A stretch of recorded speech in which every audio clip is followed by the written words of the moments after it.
ரொம்ப நாள் சந்தோஷமா வாழணும் நம்ம எல்லாருக்குமே ஒரு ஆசை இருக்கும் இல்லையா? ஆனா அதுக்கான ரகசியம் என்ன? வாங்க, அத பத்தி தான் இப்ப நம்ம பார்க்க போறோம். சில பேர் பாத்தீங்கன்னா 100 வயசு வரைக்கும் கூட செம்ம ஃபிட்டா ஜாலியா இருக்காங்க. ஆனா இன்னும் சிலரோ என்னடா இது 40 வயசுலயே ரொம்ப டயர்டா வயசான மாதிரி ஃபீல் பண்றாங்க. ஏன் இந்த பெரிய வித்தியாசம்? இது வெறும் உடம்ப பத்தின விஷயம் தானா, இல்ல இதுக்கு பின்னாடி வேற ஏதாச்சும் ஆழமான காரணம் இருக்கா? ரொம்ப ஆச்சரியமான விஷயம் என்ன தெரியுமா?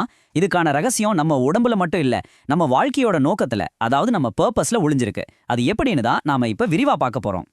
சரி, முதல்ல நம்மளோட இந்த மாடர்ன் லைஃப் ஸ்டைல் இருக்குல்ல, அது எப்படி நம்மள சீக்கிரமா வயசாக்க வைக்குதுன்னு புரிஞ்சுக்கலாம். இதுக்கு பின்னாடி ரெண்டு முக்கிய வில்லன்கள் இருக்காங்க. அந்த காலத்துல நம்ம முன்னோர்களுக்கு புலி, சிங்கம் மாதிரியான விலங்குகள் தான் பெரிய பயம். ஆனா இப்போ நமக்கு அது மாதிரி எந்த பயமும் இல்ல.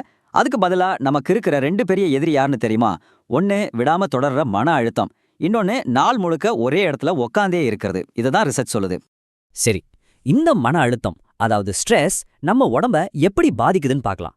இது உண்மையில நம்ம உடம்புல இருக்கிற ஒரு பழங்கால தற்காப்பு சிஸ்டம் தான். ஆனா பிரச்சனை என்னன்னா, இன்னைக்கு அது தேவையில்லாம கண்டினியூஸா வேலை செஞ்சுட்டே இருக்கு. நம்ம மூளைக்கு ஏதோ ஒரு ஆபத்து வரப்போகுதுன்னு தோணின உடனேயே பிட்யூட்டரி சுரப்பி ஆக்டிவேட் ஆகுது. அது உடனே அட்ரினல் சுரப்பியை தூண்டிவிடுது. இதனால அட்ரினலின், கார்டிசால்னு 2 ஹார்மோன் நம்ம உடம்பு முழுக்க பரவுது. இதுதான் நம்மள சண்டை போடு இல்லனா தப்பிச்சு ஓடுங்கிற நிலைக்கு தயார்படுத்துது. ஆனா இங்க ஒரு முக்கியமான வித்தியாசத்தை நம்ம கவனிக்கணும். நம்ம முன்னோர்களுக்கு நிஜமாவே ஒரு புலி துரத்துற மாதிரி பெரிய ஆபத்து வரும்போது மட்டும்தான் இந்த ஹார்மோன் சுரக்கும்.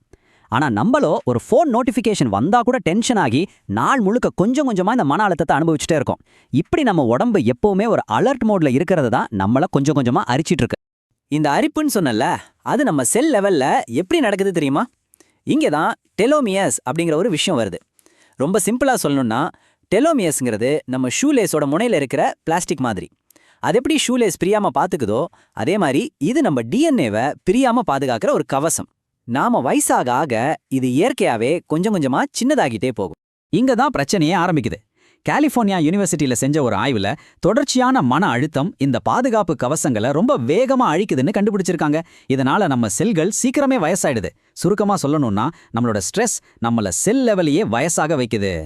ஆனா ஒரு நல்ல விஷயம் என்னன்னா, இதை எதிர்த்து போராடவும் வழிகள் இருக்கு. நம்ம மனசு, உடம்பு, அப்புறம் நம்மளோட இயக்கம், இது 3 தான் நம்மளோட முதல் தற்காப்பு கவசம். அதை எப்படி பயன்படுத்தலான்னு இப்ப பார்க்கலாம். சரி, நாள் முழுக்க உட்கார்ந்தே இருக்கிறத எப்படி தவிர்க்கிறது? ரொம்ப சிம்பிளான விஷயங்கள் தான். தினமும் ஒரு 20 நிமிஷமாவது நடங்க. லிஃப்ட் யூஸ் பண்றதுக்கு பதிலா படிக்கட்டுல ஏறி போங்க. நண்பர்கள் கூட இல்லைன்னா ஏதாவது சோஷியல் ஆக்டிவிட்டியில கலந்துக்கோங்க.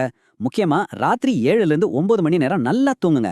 வீட்ல குழந்தைங்க இல்ல செல்லப்பிராணிகள் இருந்தா அவங்க கூட விளையாடுங்க. இதெல்லாம் சின்ன மாற்றம் தான், ஆனா ரொம்ப பவர்ஃபுல். மன அழுத்தத்தை குறைக்க நாம என்ன பண்றோம்னு கொஞ்சம் கவனிக்கணும். ராபர்ட்டோ அல்சிபார் சொல்ற மாதிரி நம்மள ஒரு முடிவே இல்லாத வட்டத்துக்குள்ள சுத்திக்கிட்டே இருக்கிற அந்த ஆட்டோ பைலட்டை ஆஃப் பண்ண கத்துக்கணும். இதுக்கு மைண்ட்ஃபுல்னஸ் ஒரு சூப்பரான கருவி. தூக்கம் ஏன் வயசை தடுக்கிற ஒரு சீக்ரெட் வெப்பன்னு சொல்றோம் தெரியுமா? ஏன்னா நாம தூங்கும்போது மெலட்டோனின் ஒரு ஹார்மோன் சுரக்குது. இது ஒரு பவர்ஃபுல்லான ஆன்டி ஆக்சிடென்ட். நம்ம நோய் எதிர்ப்பு சக்தியை பலப்படுத்துறதுல இருந்து பல நன்மைகளை இது நமக்கு தருது. இதுவரைக்கும் நாம பிரச்சனைகளை எப்படி தவிர்க்கிறது, சமாளிக்கிறதுன்னு பார்த்தோம். ஆனா ஒரு நிமிஷம் யோசிச்சு பாருங்க. ஒருவேளை வயசை ஜெயிக்கிறதுக்கான உண்மையான வழி பிரச்சனைகளை தவிர்க்கிறதுல இல்லாம இருந்தா, இங்கேதான் கதையில ஒரு பெரிய ட்விஸ்ட் வருது. புகழ்பெற்ற தத்துவஞானி நீட்சே சொன்னது மாதிரி தான், வாழ்றதுக்கு ஒரு ஏன் அப்படிங்கிற காரணம் ஒருத்தனுக்கு இருந்தா அவன் எந்த எப்படிங்கிற கஷ்டத்தையும் தாங்கிப்பான். இது நம்மள உடல் நலத்திலிருந்து நம்ம வாழ்க்கையோட நோக்கத்தை நோக்கி கூட்டிட்டு போகுது. இங்கதான் விக்டர் பிராங்க்லோட லோகோதெரபிங்கிற ஒரு கான்செப்ட் வருது. இது ஒருத்தரோட வாழ்க்கைக்கு ஒரு அர்த்தத்தை, ஒரு நோக்கத்தை கண்டுபிடிக்கிறதுல கவனம் செலுத்துது. அப்படின்னா என்னன்னு கேட்டீங்கன்னா, லோகோதெரபிங்கிறது ஒரு வகையான சைக்கலாஜிக்கல் தெரப்பி.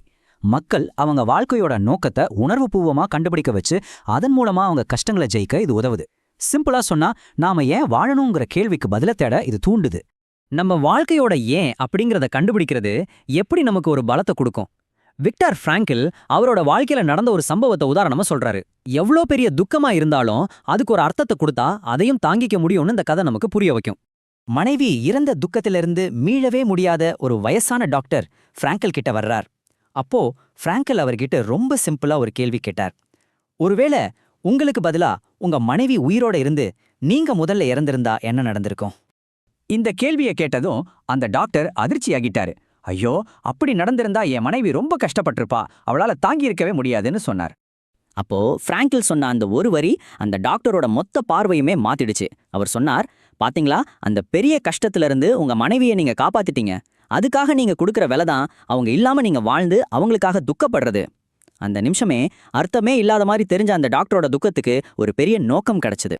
வாழ்க்கைக்கு ஒரு நோக்கத்தை கண்டுபிடிக்கிற இந்த தத்துவம் ஜப்பான்லயும் ரொம்ப ஆழமா இருக்கு. அதுக்கு பேர் தான் மோரிட்டா தெரப்பி. இதை என்ன சொல்லுதுன்னா, நம்ம உணர்வுகளை கண்ட்ரோல் பண்ண நினைக்காதீங்க, அதை அப்படியே ஏத்துக்கோங்க.